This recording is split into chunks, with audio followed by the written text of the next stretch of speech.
Yeah. Good evening, everyone. Before we get started tonight, Councilman Dale is going to lead us in prayer, and I ask everyone please stand for the pledge.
All right. As I said before, thank you everyone for being here tonight. We're going to go ahead and get ready to jump into our agenda. We first going to lead off with considering our approval of minutes of the April 18, 2023 regular session. Council, if we've had time to review it, I'll open the floor for a motion. After review of the minutes, I'll make a motion that we approve the April 18th, 2023 regular session meeting that's been presented tonight. I'll second that. All right, we have a motion made by Councilman Dale, second by Councilman Chappelle. Madam Secretary, record a vote, please. Aye. Aye. Aye. Aye. Aye. The motion is unanimous. We'll go ahead and close item 1 on the agenda. At this time, we're going to move item 3 to item 2, and so that we can get that taken care of at the request of, Okay, so the next item would be to consider approval of pay request and change order from Watson Commercial Construction Ltd. for work on the community center. Ms. Jordan. Hello, Council. So I have before you payment application number 15R. It is certified in the amount of $186,018.30.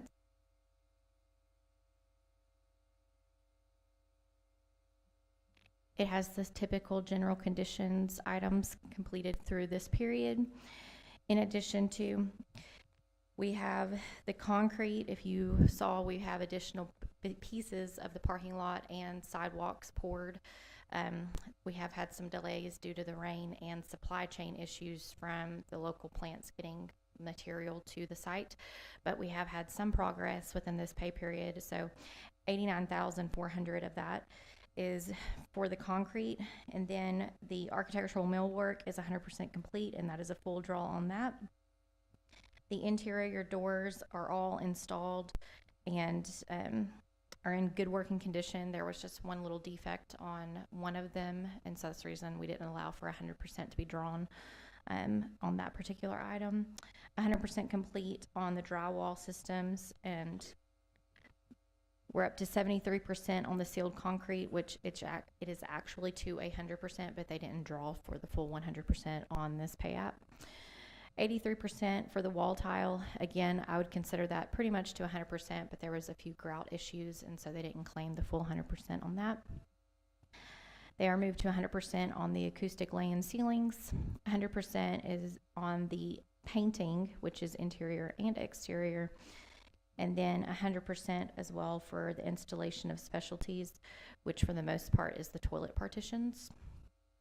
And then 91% for electrical, 95% for fire alarm and smoke detection. The only thing lacking is that they cannot fully connect the fire alarm because the phone line has not been established at the building yet.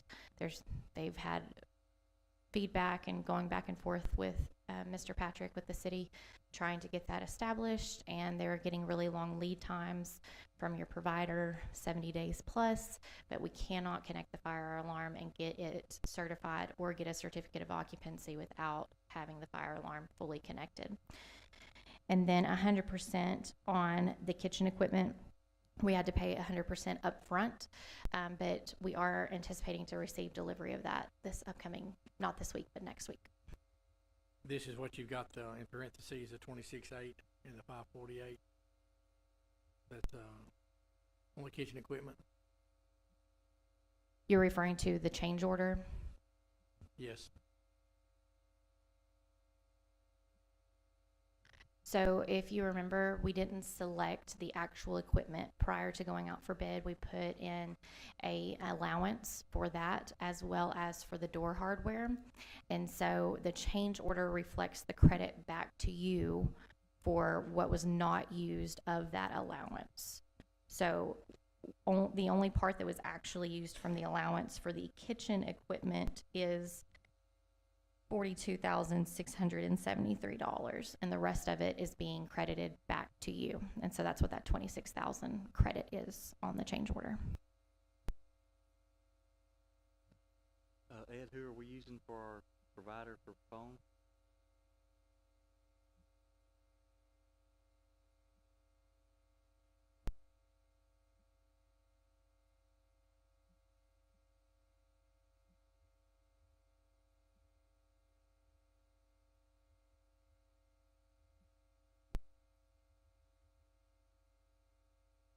Used to be Suddenlink. Optimum.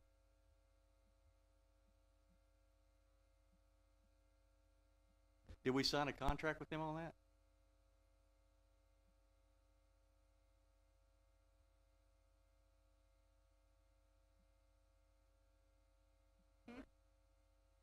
So Datamax has made contact with Suddenlink, Optimum, and they're working on the fiber.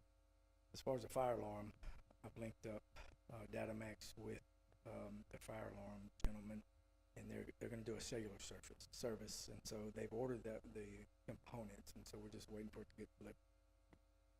Okay,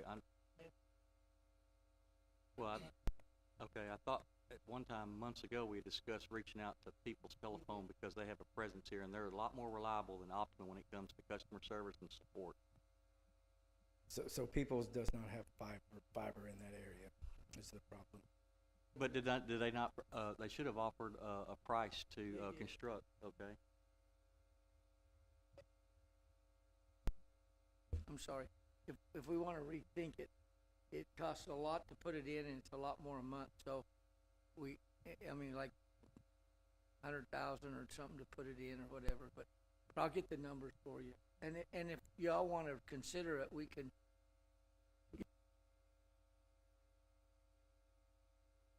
Versus what from Suddenlink, do you recall? So I believe it was less than half of that amount. Do you know, Jeremy?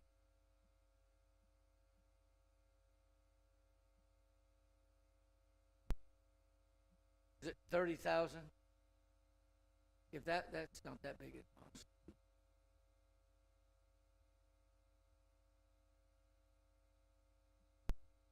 Yeah, but I know that Suddenlink would still have to construct it as well. They may be coming from a different direction, but they've got to construct it too because they're not there with fiber. That's correct. But it is fiber. You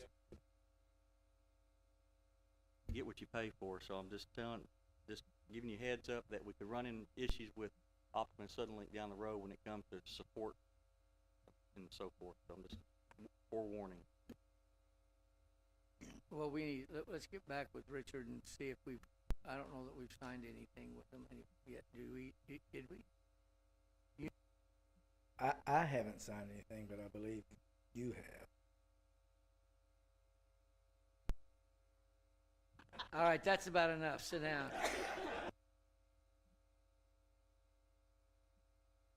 Let me ask you here too on the fence relocation. Now that's just moving the fence around from where they did the new sidewalks I saw today.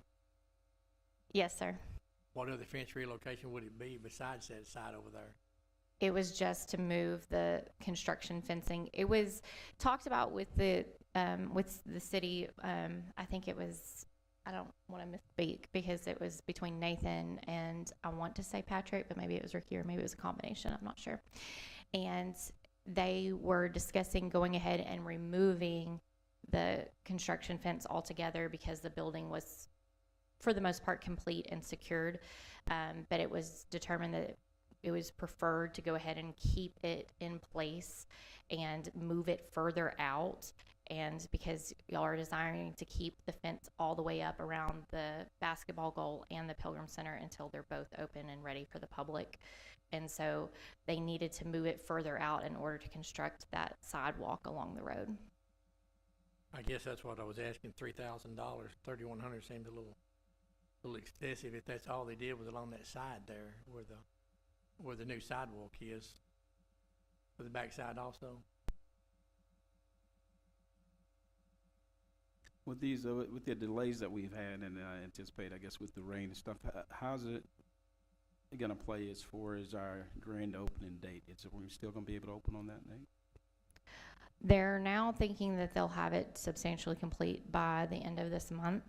But again, it's subject to the rain and getting the concrete trucks to actually come and deliver when it's hopefully supposed to. They were supposed to have 2 pours this week, but they've been notified by the concrete supplier that they don't have the materials in order to deliver the concrete. So they bumped it to next week. And so they keep on getting the hurdles of rain and then this supply chain issue of getting the concrete trucks to deliver.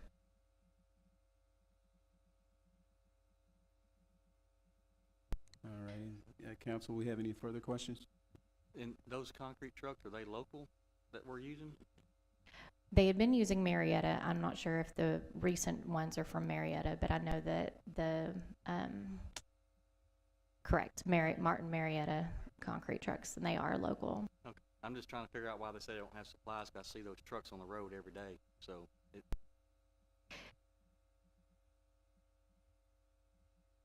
Different concrete mixes are required per job, and so if they don't have enough of that particular material, then they can't deliver. And it's also sometimes where you are in line, and so depending on where you are and if you get bumped for different reasons as well. But I know that the previous pours have come from the Marietta here locally. So y'all are satisfied with all the pay requests here today? Yes, sir. Okay, council, if we have any further questions? Okay, we'll open the floor for a motion. Did y'all have any questions? I didn't realize it before, but the change order was on this as well. Do y'all need me to go over the change order items? Why don't you, if you don't mind? So involved in this change order is crediting back to you the unused allowance for the kitchen equipment, as well as the unused allowance on the door hardware. Additional fire alarm devices, which again, whenever we do the construction documents, it is a requirement that a licensed alarm provider does the final design. And so we state that a fire alarm is part of the design, and then the contractor selects who they're using. They do a design and then they submit it to the fire marshal. Their upfront costs that they put in for the bid is what they're anticipating the design to be. In the review from the fire marshal, he requested additional strobes to be placed in the building, and so that cost proposal for that is for the additional strobes that they did not anticipate. Additional irrigation and electrical sleeves. During the construction, it was requested to add some additional sleeves for y'all to be able to expand your landscape from what was initially designed for. And so that's what the cost proposal number 10 is for. Number 11 is for hydromulching, a large area around the facility. The fence location we've already discussed. And then the mural wall covering, they had in there a cost for doing the mural.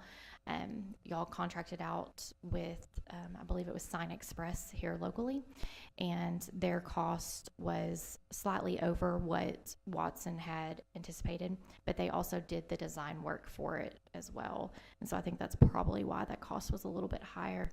And so that $1,281 for cost proposal number 13, that's what that's for. And then the interior commemorative plaques. That was for the additional cast plaques that were requested to be on the interior, in addition to, we had already standard interior room signage on the building. It was requested to have more of an upgraded cast plaques with the portraits of the individuals, and so that's what that change order's for. But even with all of those, you still have a balance of $18,273 in your owner's contingency, and if that's not used, then on the final pay app, that amount will be returned to you, and your contract sum will be reduced by that amount. Did they have anything figured in as far as hydro mulch? We did not do anything for hydro mulch. What we had initially talked about was, whenever we started the project, there was a lot of trees and there just wasn't a lot of natural native grass in the area, and so we were just going to allow it to naturally grow. But then after seeing it and some of the grading and such, it was decided that we wanted to go ahead and add the hydro mulch to the project. Is there any kind of guarantee or warranty on that? If a big rain comes and washes it off, they'll come back and spray it? I don't know the specifics of their warranty for it. I do know that it was discussed on if the city would be providing the watering manpower, or if they needed to provide temporary irrigation for the hydro mulch. The temporary irrigation was almost the same cost as the hydro mulch, and so whenever I spoke with, I can't remember if it was you, Mr. Thatcher, or if it was Mr. Ricky, but it was determined that the city would take care of watering it themselves and not have the temporary irrigation. But as far as the warranty period, I'm not sure on that. So, Ricky, so this is around the building? So we're not gonna have a sprinkler system to water that grass? There is, so it's not temporary? So did I sign that one too, or?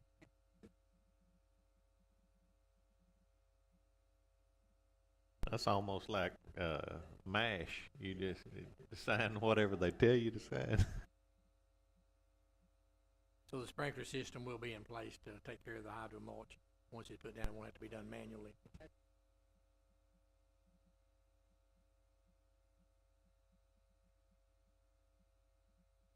Okay, do we have any further questions? Thank you, Jordan, we appreciate you. Thank Yeah. y'all. Okay, floor is open for a motion on this item. And I did want to say that next week we are doing the initial punch for the building itself, not the site, but next week we are anticipating doing that. So we are getting close to the finish line.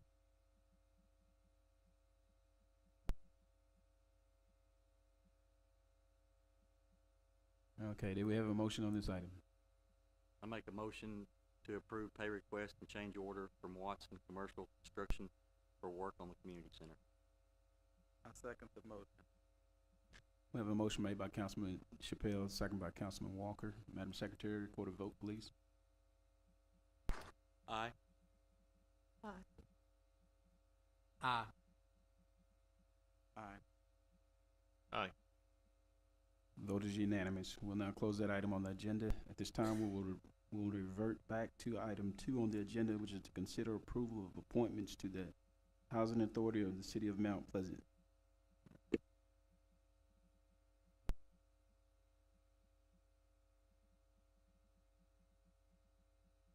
Candace, do you have the names? I wanna take that. So Kelly Cooper has agreed to serve another term as the commissioner for the Mount Pleasant Housing Authority, and Martine Cummings has resigned as a resident commissioner, and Lawrence Crawford has agreed to serve as a resident commissioner. That's for the remainder of Mr. Cummins' term.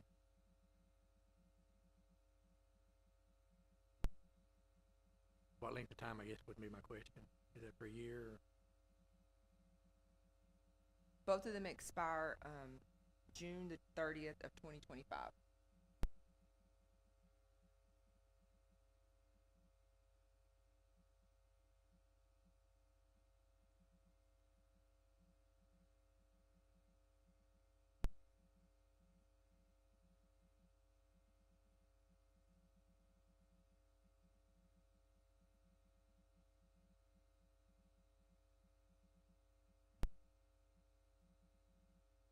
All righty, we have no questions, so we'll go ahead and open the floor for a motion on the item of, I'll move, that, the names presented this evening,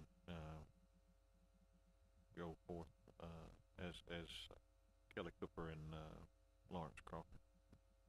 I'll second that motion, and I'll just add also that we're always happy for these individuals that serve our community like this. These are non-paying jobs, and they are very important to us, and we appreciate them taking of their time to participate and be a part of the city organizations as they do, so we thank them for that.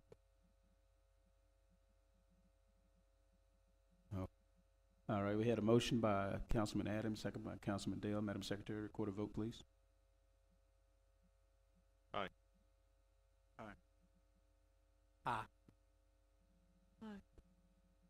Aye. Motion carries unanimous. We'll now close that item on the agenda. At this time, we'll move on to item 4. Item 4 is to consider approval of pay request from W.M. Miller for work on the 10-inch water main.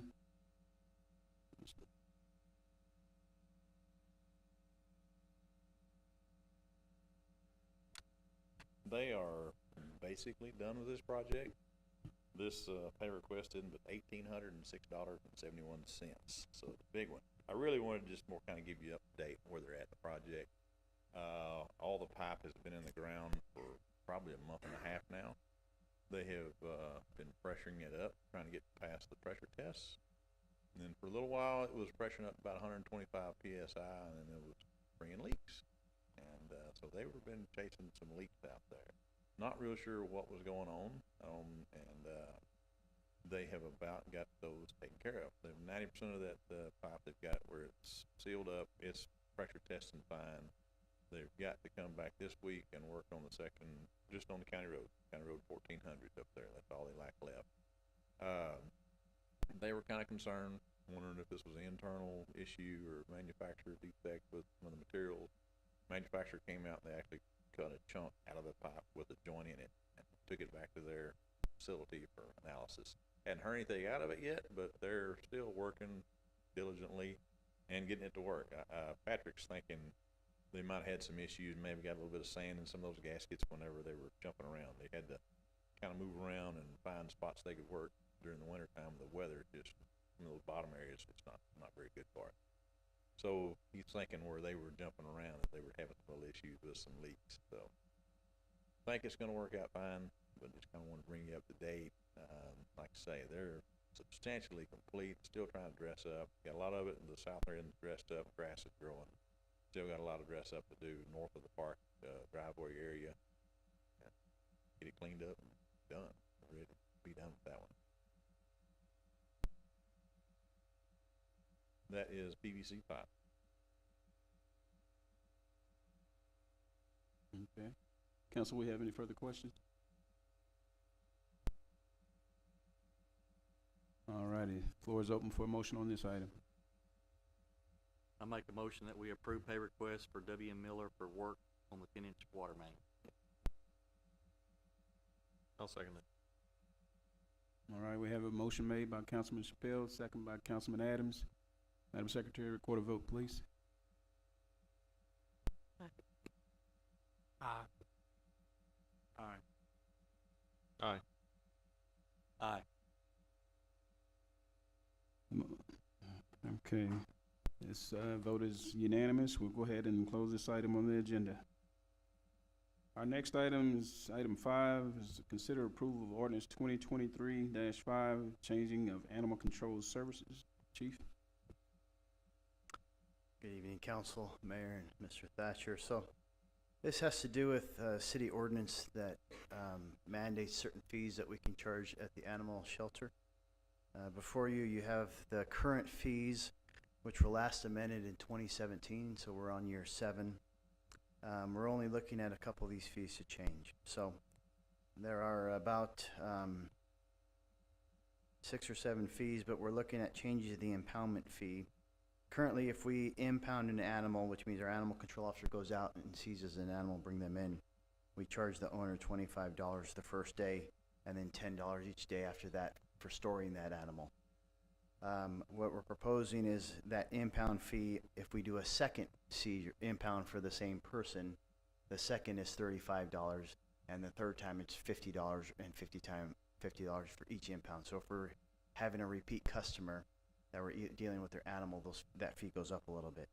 It would still be $10 for each subsequent day, and that will not change. The other fee that's in the ordinance that we're looking at changing is the fee for euthanization.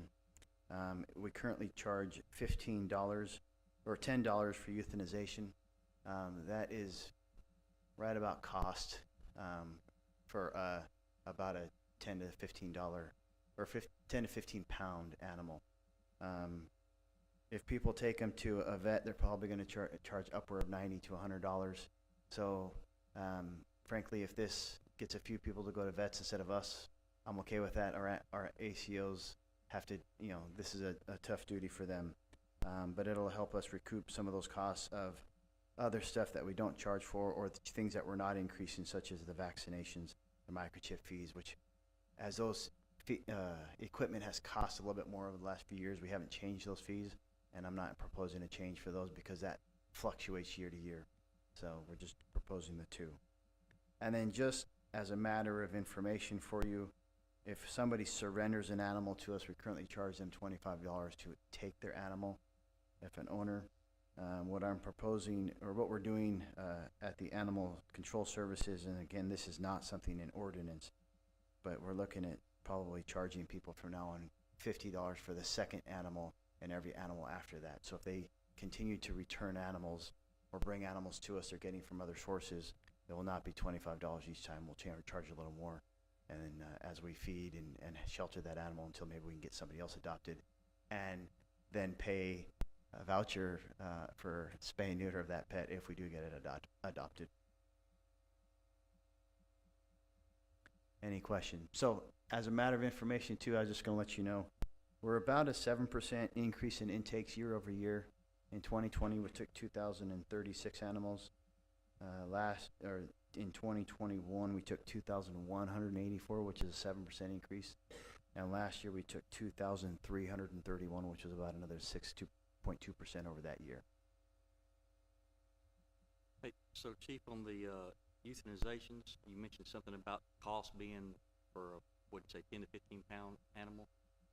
So does that need to be adjusted based upon the dog's weight? Because if the dog is heavier or weighs more, it's going to take a little bit more, correct, to dosage to do that? I'm assuming. I don't know. I don't do that, so.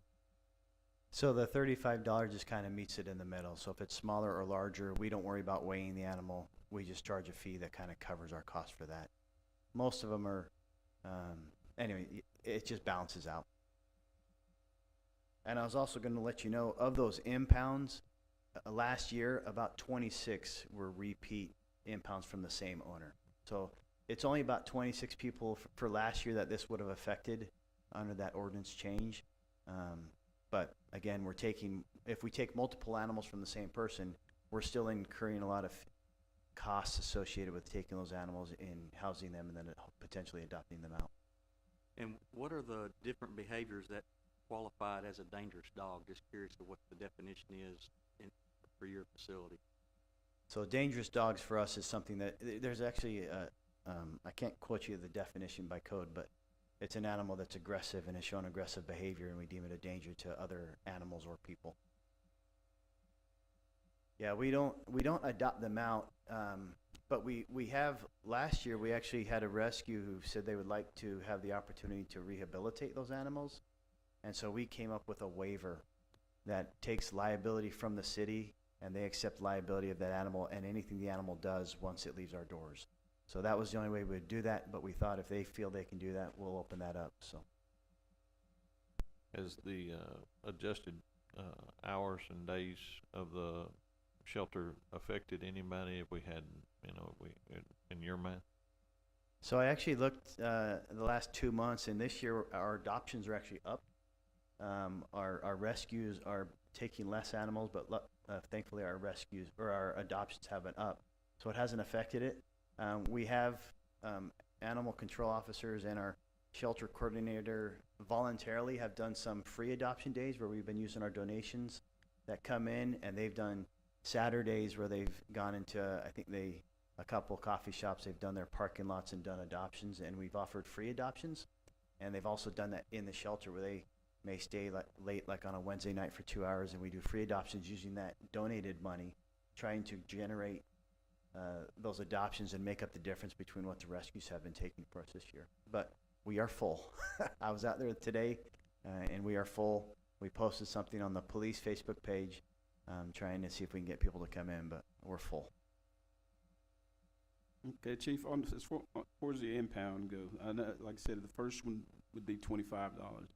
Now, if you have multiple dogs that you charge each one of those, you'd be charging $25 for each animal that you pick up?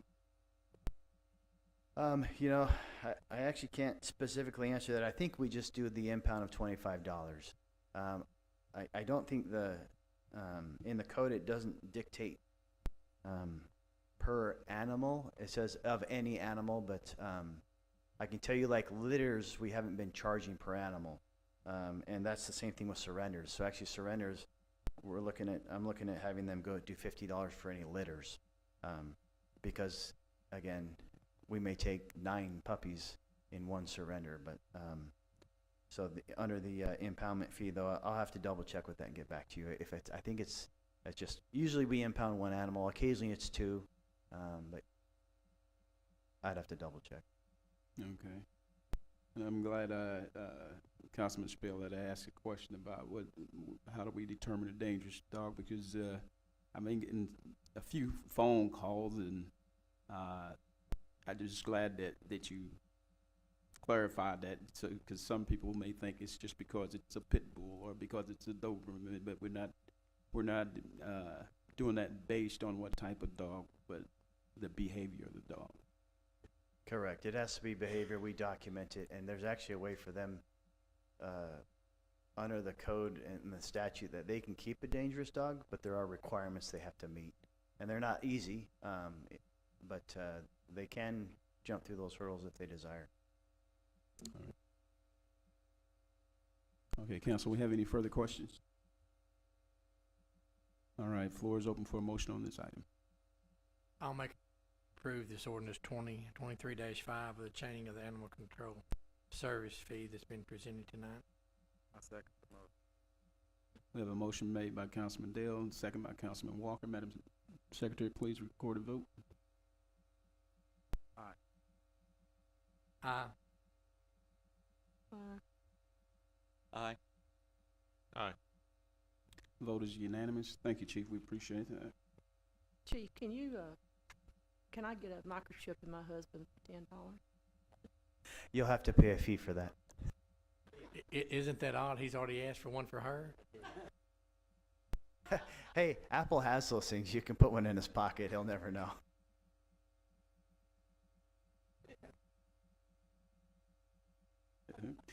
All right. We go ahead and close that item, and we'll now move on to item 6.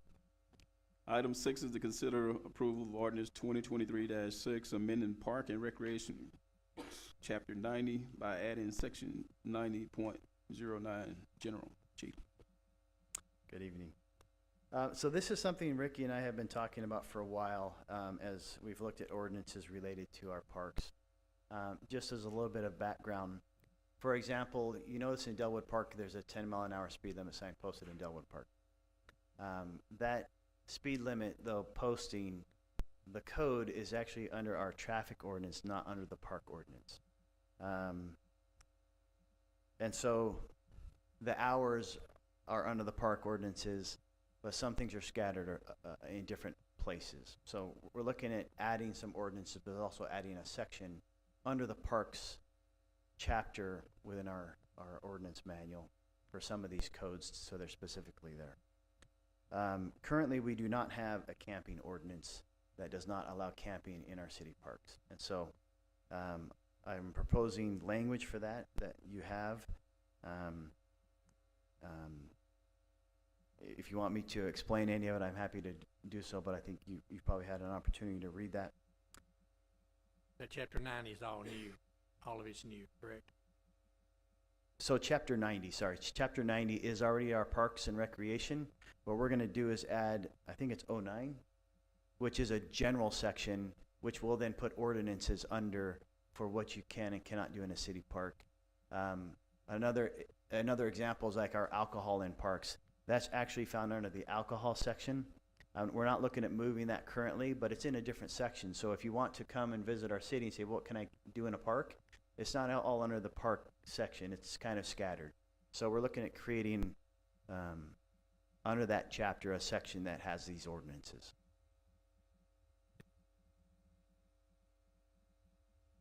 I think the only one is Delwood Park. We've had discussions about the sports complex, especially that drive coming in, and I got a phone call probably 2 weeks ago. A couple different people that one I ran into were talking about how fast people drive through there, especially after the games and before and after they're getting there, I guess, with their kids or late or whatever, but didn't, want to know if we was aware of it. So I told them they might get in touch with you. yeah, I think what Ricky and I talked about was 20 all the way in until you, if you come in off of 271, before that crosswalk by the playground, reducing it to 10. And it would be 10 all through that area, through the parking lot. And then again, as you go through the other portion, it would again eventually increase to 20 as you get out away from the park, away from pedestrian traffic and running paths. And I guess if it continues, if we see it's a problem or an accident almost happens, we could always put a speed bump somewhere close to as you're coming in before you get to the to where the kids are starting to play there and all that.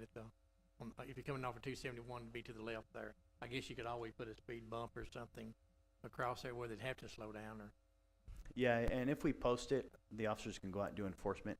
Right now, it's not posted, so that's why we've been talking about getting signs made and having it posted. I just don't think it could be too costly because the schools are taking children. You can't be because the school system takes the children out there because it's the newest sports complex. You need to think about the children. Yeah, we thought 10 was reasonable as you get closer to the parking lot prior to the crosswalks, prior to the pedestrian area.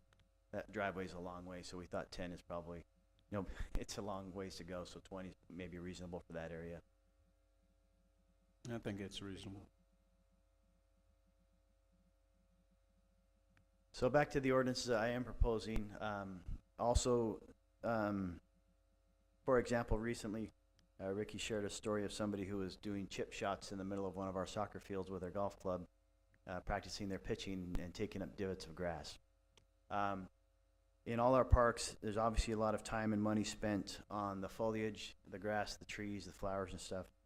So this is a little more specific than the criminal mischief order that's in the state ordinance or state code, which also we have to then pull up dollar amount and stuff like that to enforce. This is just injuring or destroying property, and it really focuses on anything that you would find in a park. If you break, cut, injure, deface, or disturb any tree, shrub, plant, rock, building, cage, pen, etc. within those parks. So it's very park specific, but we think it makes it easier on the officers to see something and obviously say, well, you can replace the divots, but you've still created the damage, so I'm citing you for this park ordinance. And it's a Class C misdemeanor, so it's something they can issue a citation for. It also, as a secondary, says no person shall cut, remove, injure, or destroy any wood, turf, grass, soil, rock, sand, or gravel. So no digging up stuff and taking it with you or defacing what's there. But when would it go from a misdemeanor to a felony? Well, then we would have to use the criminal mischief ordinance, which is found in state code, and that would be on the dollar amount. So it doesn't take that out. It just makes those minimal stuff a little easier for officers to enforce. They see it rather than, and even if they decide to cite that day and later on we find out from the Parks Department, actually the damage was significantly more costly, that can be dismissed and we can move forward with the criminal mischief ordinance. So on the no person shall cut or remove, etc., I remember talking with Ricky before that we had an issue in the beginning where someone came out there and removed sprinkler heads and crushed them. Do we need to get that specific? No? Okay. So again, that dollar amount would actually probably be more, and we'd go into the criminal mischief. If you're damaging sprinklers and stuff like that, the dollar amount goes up very quickly. So the third ordinance is motor vehicle restrictions. Currently, right now in our parks, we don't have any restrictions except for tractors, trailers, buses, and commercial vehicles. This defines a motor vehicle as a self-propelled vehicle or vehicle that is propelled by electric power designed or used to transport persons. It does not include mobility devices used by people that need them in our parks. And it puts some designations about what a mobility device is. It is not a lawnmower that can go 50 miles an hour, right? It's not a dragster.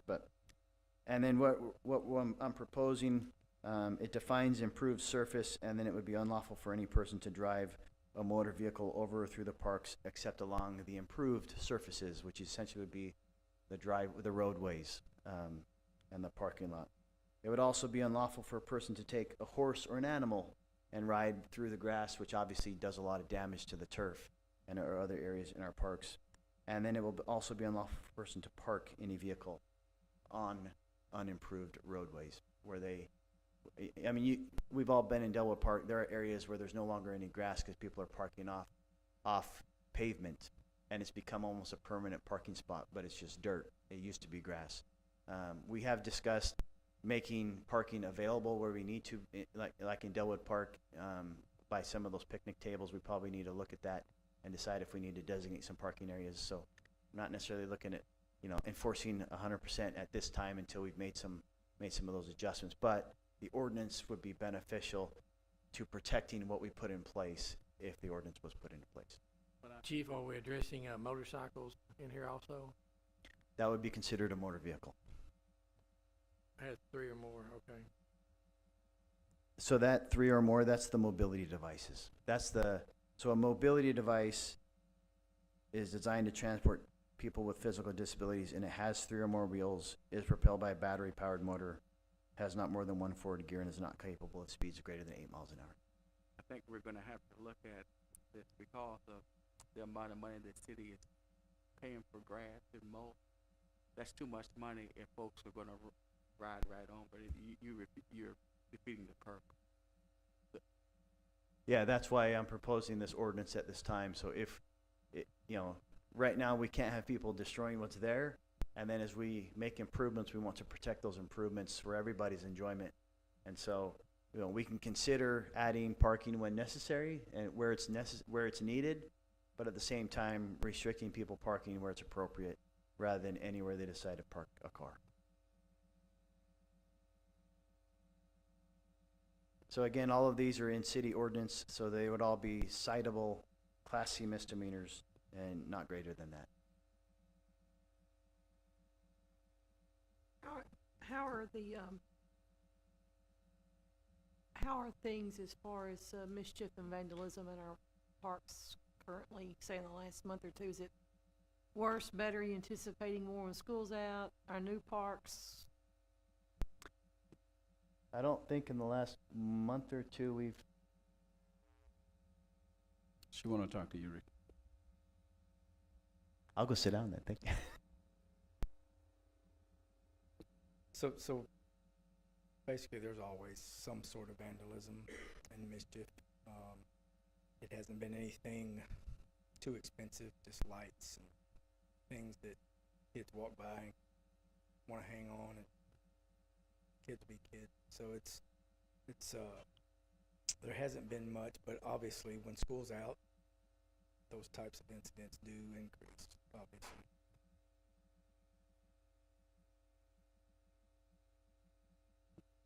There are issues with the restrooms at all of them, across all the parks. That's just part of it.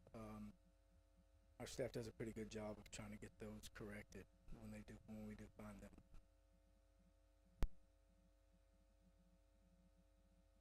We have any further questions? Let me follow up with the soccer fields. Are we having, besides the guy doing his chip shot practice with his golf club, are we having much people wanting to go out at 2 o'clock in the morning and ride on the fields and tear them up anywhere, baseball, soccer, whatever? So there are occasions where that's happened, 2 or 3, a handful of times over the last couple of years, but we do have cameras out there and so we have, I believe the police have captured a vehicle in the past. So there's the issue at the sports park is there's a trail system throughout all the woods out there, and so there's going to be instances where they come onto the field. But, we just need to continue to get the word out and let people know that that's not okay, and these park ordinances absolutely are going to help us kind of control that. Midnight, and they open up at 5:30 a.m. Hey, so question, you mentioned trails throughout the wood area there that's not developed. Have you been on each one of those? Do you know where they come in and go out, so to speak? So I personally have not been on them. You can see the entrances along 271 and inside of the park. You can kind of see those. It's probably not a bad idea for us to probably ride them. When you want to take a ride, you let me know. And we can. You put a few of those game cameras out there on some of those trails, and you can get some pretty good pictures if you think it's going on a lot when school's out or whatever during the summer. Put a few of them game cameras out there. You'll get them. Recommend that, not just that, but also at those entrances, if we're talking about signs, put a sign on a post or a tree right there and say, basically no trespassing or whatever we want to say, but I'm saying let's put a sign to warn them ahead of time, and once they break that barrier, they've already broke the law right there, the ordinance, so. So one thing I can tell you, Councilmember Spools, I can tell you that after the parks close, we have two that close at dusk, and the other ones close at midnight. On all my ride-outs with my officers on graveyard shift, and when I used to work graveyards, the parks were our bread and butter. We would check them all every night. Our officers here they do make lots of stops, contacts, some arrests in parks, but they check them. Unless it's a really busy night, pretty much every night they're rolling through each park. And usually multiple times. All right, thank you, Chief. We appreciate that. Okay, if we have no further questions, so we'll open the floor for a motion on this item. I make a motion that we approve ordinance 2023-6, amending Park and Recreation, Chapter 90 by adding Section 90.09 General. I second the motion. I have a motion made by Councilman Chappelle, second by Councilman Walker. Madam Secretary, please record a vote. Aye. Aye. Aye. Aye. Vote is unanimous. We'll now close that item on the agenda. At this time, we'll be going to item 7. Item 7 is to consider approval of ordinance 2023-7, amending streets and sidewalks, chapter 98, sections 98.085 and 98.090. David? Yes, sir. Thank you, Mr. Mayor, members of the council, and Mr. Thatcher.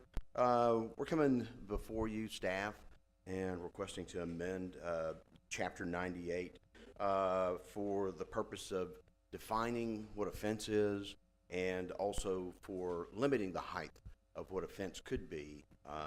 In getting an inquiry this past week for someone who wanted to possibly construct a fence that was or a wall at about 20 feet tall.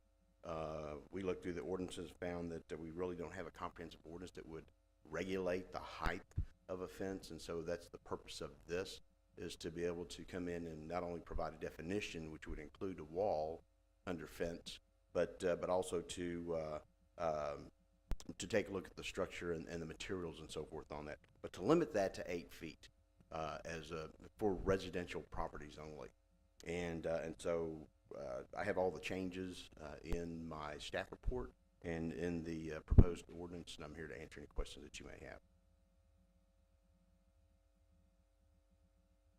I'm good with the 8 foot for residential. Will there be some, is there something in our commercial or our commercial to residential that allows for a larger, higher fence, as long as it's engineered correctly and that type of situation? Right, yes, that's correct. We take a look at the commercial separately, and most of those are for screening purposes. They go about a foot higher than what can be screened. I think it seemed like we did seemed like it was on the scrap metal places, maybe the wrecking yard, stuff like that. several years ago, we raised those to a certain height. Is that in there? This would be just for residential only. That is under an industrial. I understand the one there is 6 feet for those, and they can use chain link as well, which doesn't really screen well. So that fence would, I know that definition gonna probably come up if someone builds a concrete wall up, say they build it up 4 foot, and then they put a wood fence or a vinyl fence or chain link or whatever above that. You know, I think that may be something that I guess would just have to be approved with you guys if they put a wall, a concrete wall, and then put metal post or wooden post in, and then came up with the 8 foot. Would that be something that y'all would have to approve? So, yeah, during the permitting process, we would take a look to see exactly how that is. And we would take a look at the grade of the property, and that way we get the maximum height. That way they don't build a 4 foot wall and put an 8 foot tall fence on top of that, then it's 12 feet. That won't happen. It would just go with the grade for that. That way we would get that. I guess the question that came to me also concerning the issue you're talking about was if they put if a concrete was put there by someone, it would have to have weep holes or some kind of, if it was on an incline where the water, naturally, you know, we all know water flows downhill. So to keep the washing from going up to the brick or concrete or whatever the foundation is for the fence, it would have to have weep holes or some type of holes for water to get through and not, you know, so it could still go flowing down a hill per se. Would that? Yes, sir. That would be correct. And anything like that, if we have a situation that comes up, we would definitely make sure that's taken a look at and engineered properly, because you can't interrupt the flow of the natural water, and so that would be taken into consideration as well. And I know we're talking about definitions here of the fence, but along this, somewhere within the ordinance, do we also have any definitions or language that addresses the condition of the fence? I see fences all the time where gates are sagging, the fences are leaning, there's slats missing, part of a section of a fence is laying flat on the ground or missing altogether. Do we have anything that addresses that as well? Yes, sir, we do. Actually, our code compliance department answers those questions through the property maintenance code, and so that's one thing that we do actually work and to make sure that those are taken care of.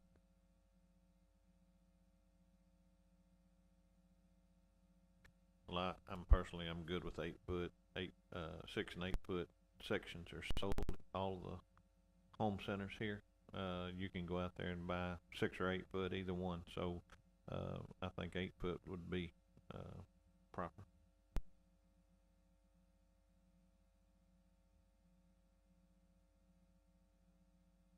Okay. We have any further questions?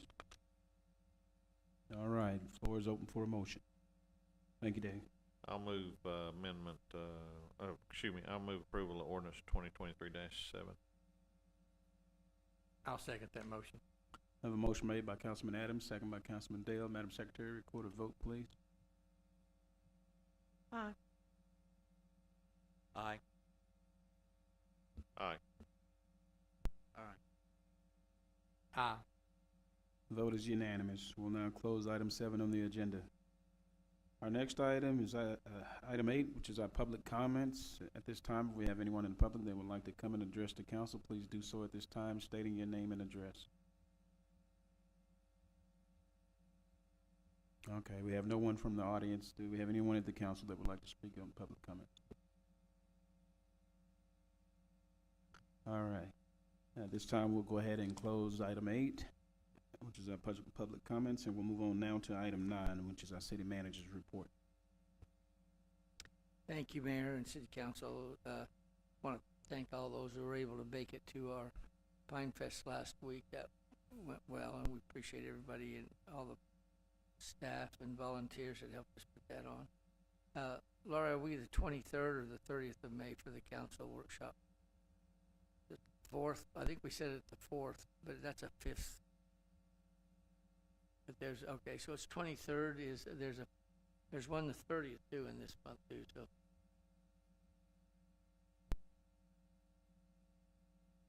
You're right. So we have set the 23rd, which is not a council date, but it's a night, Tuesday night, meet with you and to have a budget workshop. Well, it's up to 6:30, better. Can you do 6?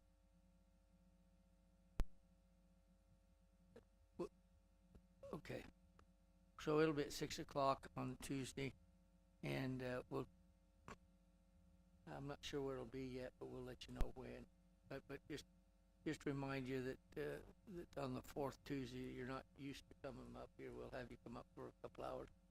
This is what we call a pre-budget workshop. Is to kind of just give you a state of the finances, where we are, what we're looking for next year, and then you guys give us the parameters so we can go work on the budget, and we'll bring it back for a more closer review in August.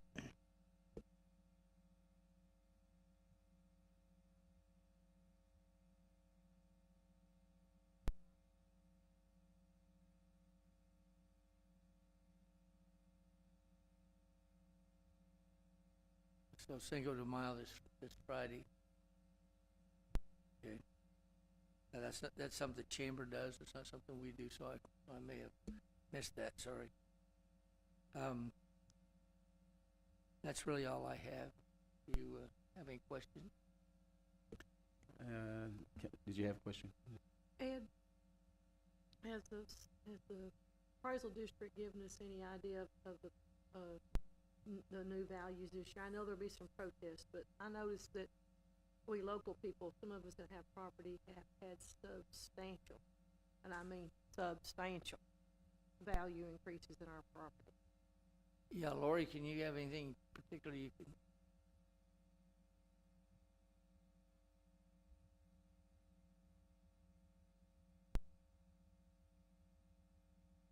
I think it is high, and we'll make some. I've already talked to Lori. We'll make some assumptions as we prepare the budget. The final one comes out in July, doesn't it? The final. So we'll adjust it down a little bit because we'll lose some of that due protest. So.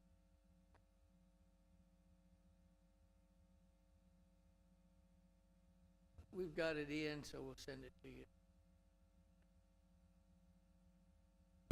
Yeah. That's all I have. Okay, thank you, Mr. Thatcher. We appreciate you. Let's see, I want to go, before we move on to executive session, I just want to welcome back Councilman Walker and Councilman Dale that was out in our last meeting. A very important part of this council, and I want to thank you both for being back with us today. Okay, at this, go ahead. I'd like to say it's good to be back. It's better. I'm better. I have been sick.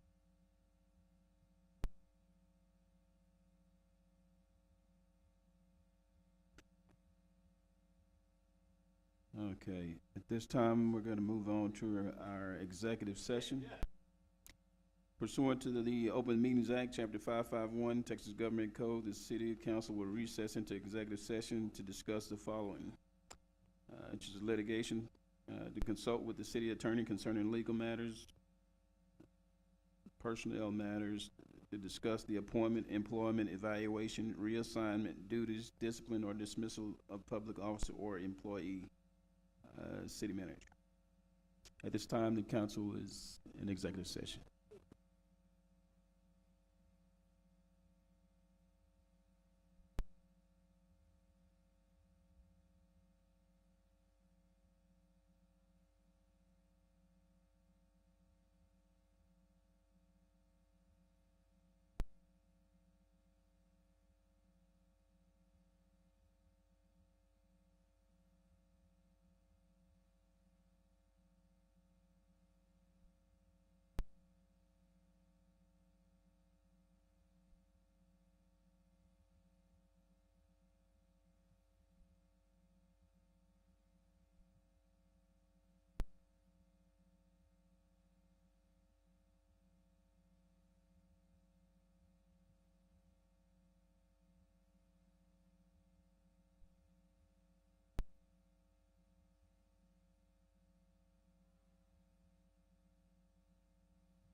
time is now 9:39 p.m.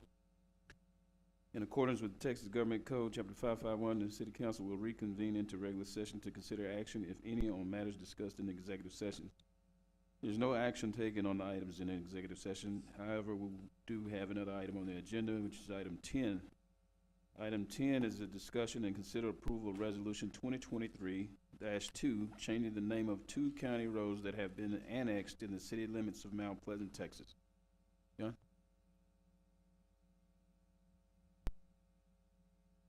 Yes, thank you, Mayor, members of the council, and Mr. Thatcher. And so we've, a couple of weeks ago, staff came before you and presented you with 3 different ways to look at some street names, that being grasses or ranch terms or cows, cattle. And also, Mr. Thatcher had mentioned at the meeting that, you could even use individuals' names if you would like as well. So I just want to just open this up to the council to see what direction they want to go, and for the name of the 2 streets, 3205 and 3207. Okay. Council, the floor is open for your discussion. I would like to recommend that for County Road 3207, that we name it after one of the longtime city employees that used to be employed for Mount Pleasant. His name's Alan Lockerbie. He worked in the city from 1962 and retired in 1999.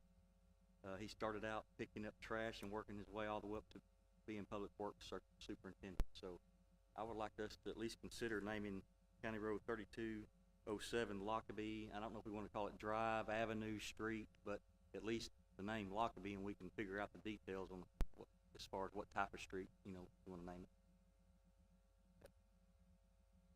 it. His full name is Alan Lockerbie. It's A-L-L-E-N. Henry, would you consider, I've got another thought on that, would you consider switching that over to the 3205 road? And the reason I'm asking is if the 3207 road fronts a place for a family that's on that property and been prominent business owners and pioneers of Mount Pleasant.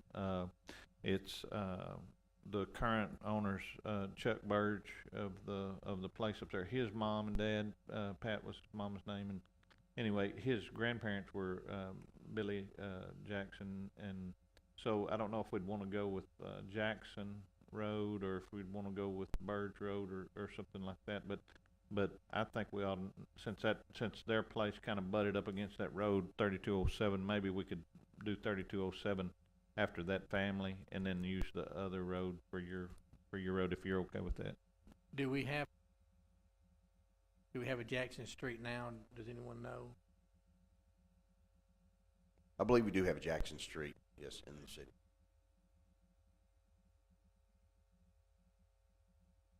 But to answer we could do that though, as far as switching the roads, as far as the names go. I don't have a problem with that. It was Billy and Etor Jackson was the family that owned it there, and Pat and Charles was the daughter and the son, and Chuck is the grandson. They were prominent here in the gas and oil business, jobber, and also stations all over this part of Texas here. Very instrumental, very upstanding citizens in our community for a number of years.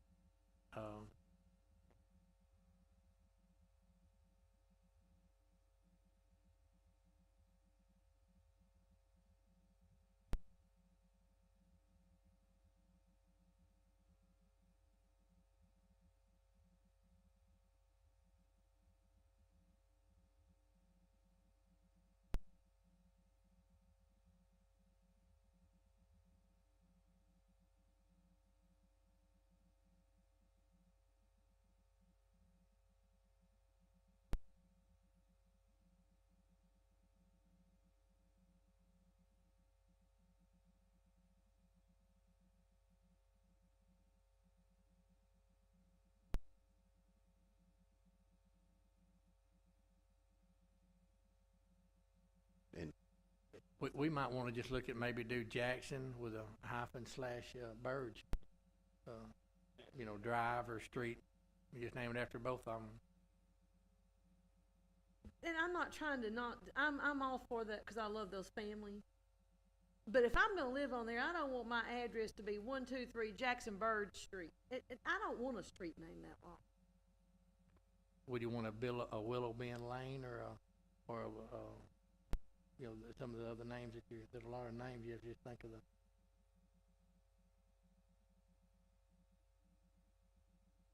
I'm not against it, I just know as an individual, I'd rather have I like Dove Street, cause it's DOV. Hey, Sherry, most of us these days, we don't write checks and put stamps on envelopes anymore. We email and we text message, and we don't have to fill out names like that. Point taken.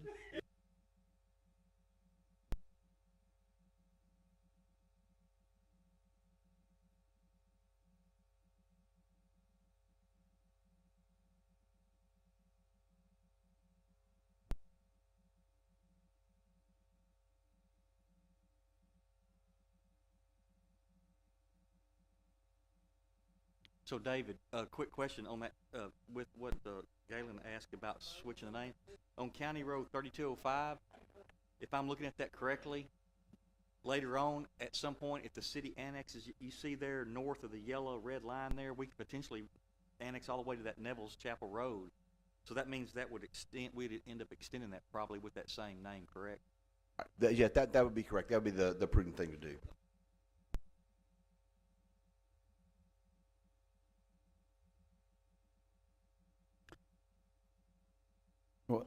Well, it was just a discussion. If you guys are through with the discussion, then we can move on with a motion.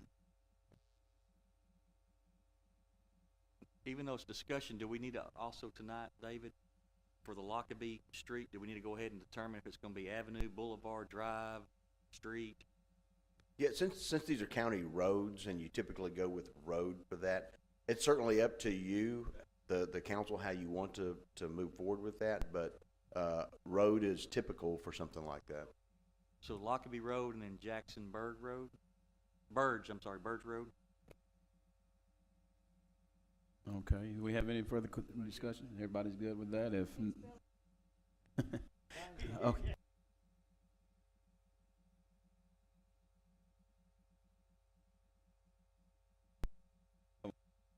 Okay.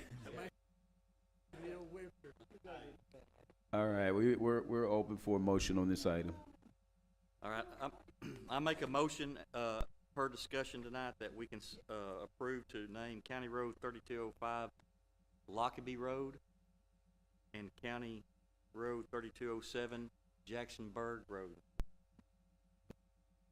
We have a motion. Do we have a second? Yeah, I'll second that.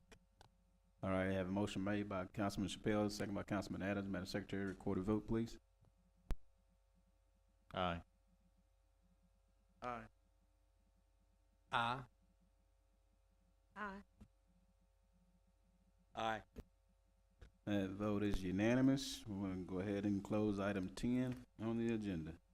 Item 11 on the agenda, I believe we are going to table that item until, I guess, our next meeting. Is that correct?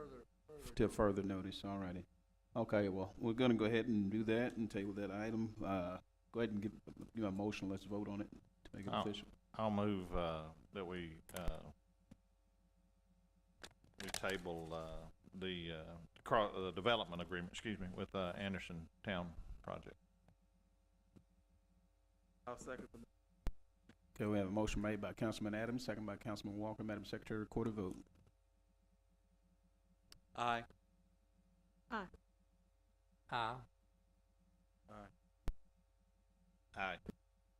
The vote is unanimous. And at this time, our meeting is adjourned.